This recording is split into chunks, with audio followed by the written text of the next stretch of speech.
राम मंदिर के मुख्य पुजारी आचार्य सत्येंद्र दास के बाद अब श्री राम जन्मभूमि तीर्थ क्षेत्र ट्रस्ट के महासचिव चंपत राय ने भारत जोड़ो यात्रा निकाल रहे कांग्रेस नेता राहुल गांधी की तारीफ की है। चंपत राय ने राहुल गांधी की तारीफ करते हुए कहा कि एक नौजवान भीषण ठंड में देश में पैदल चल रहा है, यह प्रशंसनीय है। कांग्रेस नेता राहुल गांधी द्वारा देश में निकाली जा रही भारत जोड़ो यात्रा की प्रशंसा राम जन्मभूमि तीर्थ क्षेत्र ट्रस्ट के पदाधिकारियों ने भी की है। राम जन्मभूमि मंदिर के मुख्य पुजारी आचार्य सत्येंद्र दास द्वारा उत्तर प्रदेश में शुरू हुई भारत जोड़ो यात्रा के लिए राहुल गांधी को आशीर्वाद देने के एक दिन बाद राम जन्मभूमि तीर्थ क्षेत्र ट्रस्ट के महासचिव चंपत राय ने भी यात्रा की सराहना की है। फैजाबाद सर्किट हाउस में मंगलवार देर शाम न्यास की बैठक में शामिल होने के बाद पत्रकारों से बात करते हुए चंपत राय ने कहा कि एक नौजवान कांग्रेस सांसद राहुल गांधी इस ठंड में देश में पैदल चल रहा है, यह प्रशंसनीय है। एक 50 साल का नौजवान देश को समझ रहा है, 3000 किलोमीटर पैदल चल रहा है, तो हम इसकी प्रशंसा करेंगे ही। इसके साथ ही उन्होंने कहा कि मैं तो कहता हूं कि आप सबको भी हिंदुस्तान की पदयात्रा करके भारत का अध्ययन करना चाहिए। न तो संघ और न ही देश के प्रधानमंत्री ने उनकी यात्रा की आलोचना की है। ट्रस्ट के कोषाध्यक्ष गोविंद देव गिरी ने भी राहुल गांधी की भारत जोड़ो यात्रा को स्वागत योग्य बताते हुए कहा कि भारत माता का नाम लेकर जो भी कुछ करता है वो कोई भी हो, हम उसकी सराहना करेंगे। उनकी यात्रा से भारत जुड़ रहा है या नहीं ये नहीं पता, लेकिन राष्ट्र को जुड़ना चाहिए। गोविंद देव गिरी ने भी राहुल गांधी की भारत जोड़ो यात्रा की सराहना करते हुए कहा कि मैं भगवान राम से प्रार्थना करता हूं कि वो उन्हें आशीर्वाद दें ताकि राष्ट्र एकजुट, मजबूत और सामंजस्यपूर्ण बना रहे। भारत जोड़ो यात्रा अच्छा नारा है और भारत को एकजुट होना चाहिए। राम मंदिर के मुख्य पुजारी आचार्य सत्येंद्र दास ने भी राहुल गांधी का समर्थन किया है। उल्लेखनीय है कि उत्तर प्रदेश में कांग्रेस की भारत जोड़ो यात्रा शुरू होने से एक दिन पहले सोमवार को अयोध्या में राम जन्मभूमि मंदिर के मुख्य पुजारी आचार्य सत्येंद्र दास ने यात्रा की सफलता के लिए राहुल गांधी को भगवान श्री राम का आशीर्वाद मिले इसकी कामना की थी।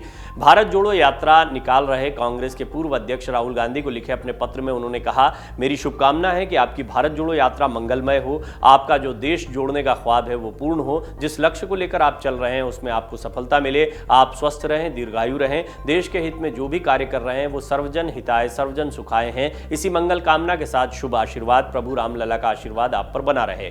31 साल से राम जन्मभूमि मंदिर के मुख्य पुजारी रहे हैं आचार्य सत्येंद्र दास। हालांकि इससे पहले उन्होंने कांग्रेस नेता सलमान खुर्शीद के उस बयान की निंदा की थी जिसमें उन्होंने राहुल की तुलना भगवान राम से की थी। मुख्य पुजारी सत्येंद्र दास की उम्र इस समय लगभग 87 साल है, फिर भी गाये बगाए उनके बयान चर्चा में रहते हैं। सत्येंद्र दास पिछले 31 साल से राम जन्मभूमि मंदिर के मुख्य पुजारी रहे हैं। इसके बावजूद उनके न तो विश्व हिंदू परिषद से अच्छे रिश्ते रहे और न ही राष्ट्रीय स्वयंसेवक संघ के बहुत नजदीक रहे।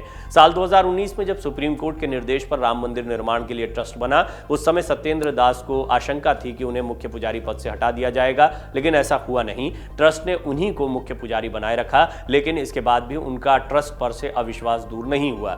7 सितंबर को कन्याकुमारी से यात्रा की शुरुआत हुई थी।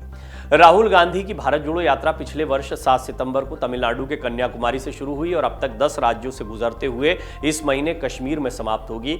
राहुल गांधी की भारत जोड़ो यात्रा का दूसरा चरण 3 जनवरी से शुरू हुआ। राहुल गांधी के नेतृत्व में भारत जोड़ो यात्रा मंगलवार को गाजियाबाद के लोनी बॉर्डर से यूपी में प्रवेश कर चुकी है। यात्रा 5 जनवरी को शामली और 6 जनवरी को कैराना से होकर हरियाणा के सोनीपत जिले में प्रवेश कर जाएगी। 6 जनवरी से 10 जनवरी तक भारत जोड़ो यात्रा हरियाणा में दूसरे चरण में रहेगी। इसके बाद ये यात्रा 11 जनवरी को पंजाब में प्रवेश करेगी। इसके बाद भारत जोड़ो यात्रा 20 जनवरी को जम्मू कश्मीर में प्रवेश कर जाएगी। इससे पहले राम जन्मभूमि के मुख्य पुजारी और फिर बाद में ट्रस्ट के पदाधिकारियों द्वारा जिस तरीके से राहुल गांधी की प्रशंसा की गई है, उन्हें शुभकामनाएं दी गई हैं, ये चर्चा का विषय बन गया है, खासतौर पर तब जब राहुल गांधी उत्तर प्रदेश में यात्रा निकाल रहे हैं। अभी एक महत्वपूर्ण बयान जो दिया गया है ट्रस्ट की तरफ से वो ये है कि ना तो प्रधानमंत्री मोदी ने और ना ही संघ ने इसका कोई विरोध किया है या आलोचना की है राहुल गांधी की।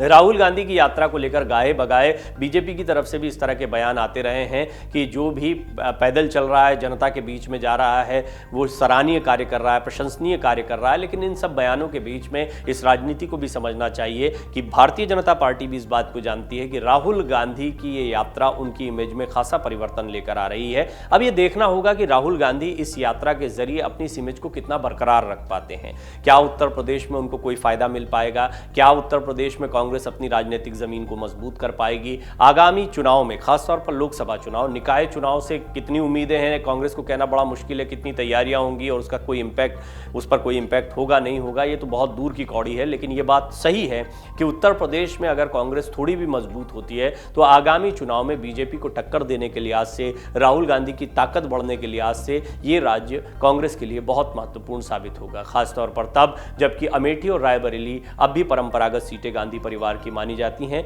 बेशक स्मृति ईरानी ने 2019 के लोकसभा चुनाव में राहुल गांधी को यहां पर बुरी तरह से हराया था। वायनाड से वो फिलहाल सांसद हैं। कयास लगाए जा रहे हैं कि राहुल गांधी दोबारा अमेठी से चुनाव लड़ सकते हैं। वरुण गांधी को लेकर भी कई कयास लगाए जा रहे हैं। तो कांग्रेस क्या ऐसी सीटों को चिन्हित करेगी जहां पर वो अच्छा प्रदर्शन कर पाए, ये भी उत्तर प्रदेश की रणनीति में कहीं ना कहीं कांग्रेस की तरफ से देखने को मिल सकता है। लेकिन ये सारे निर्णय आने वाले समय में होंगे। कांग्रेस को नया आला कमान मिला है तो ये देखना होगा कि कांग्रेस इस पर कितना कार्य आने वाले दिनों में कर पाती है। डाउनलोड करें अमर उजाला ऐप और पाएं खबरें लगातार।